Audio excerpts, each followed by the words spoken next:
Okay, so there's two branches of this alt-right slash neo-Nazi movement that takes National Socialism and fascism way off point.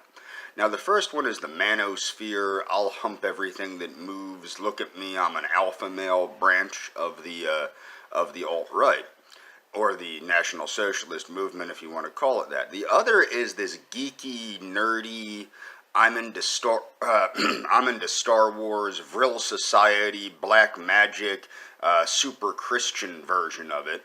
And I think, and they want to destroy the sexual urge. They don't want any sexual urge to exist. No pornography, no sex, no nothing. Now, I think the reason they're like this is probably like other geeks. They're not having any sex. If they were having sex, they'd be like, whoa, that's some stuff there. I need to get me some more of that stuff.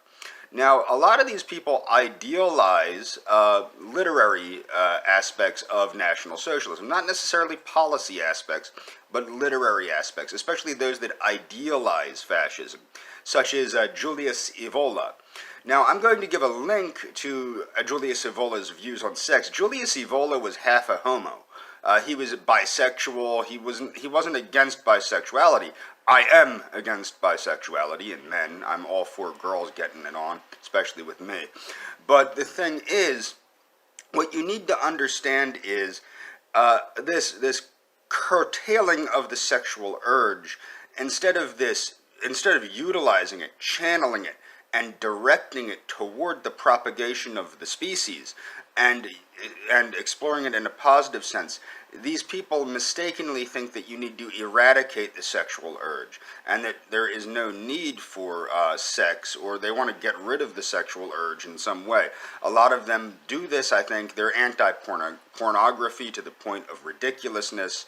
They're anti-freedom of expression in a lot of ways, because they don't believe that any view that's outside theirs has a right to exist, similar to a liberal. Now, this mindset stems from a victim mentality, and I'm making this video because I came across a fellow National Socialist.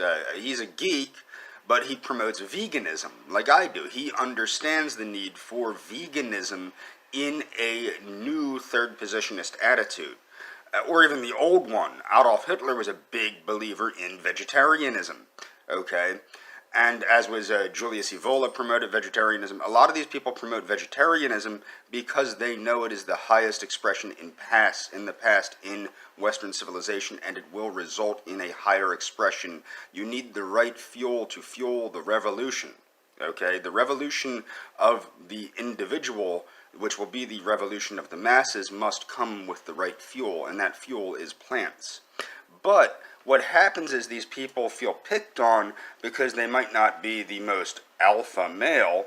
So what it is they promote this anti-sexuality, this whiny crap, and they latch on to anything that says, well, I'm a good person because I ain't getting it on. It's not about not getting it on. It's about getting it on in the right context. And that's basically what I'm trying to say here. But I'll give a link to the concepts of Julius Evola. Julius Evola was much more similar to, say, a Nicholas Schreck-type National Socialism, a Radio Werewolf or Werewolf Order type National Socialism, than, say, this, whatever the hell is coming out of these new people. And people can diss skinheads all they want, but at least with skinheads, they knew what they were doing.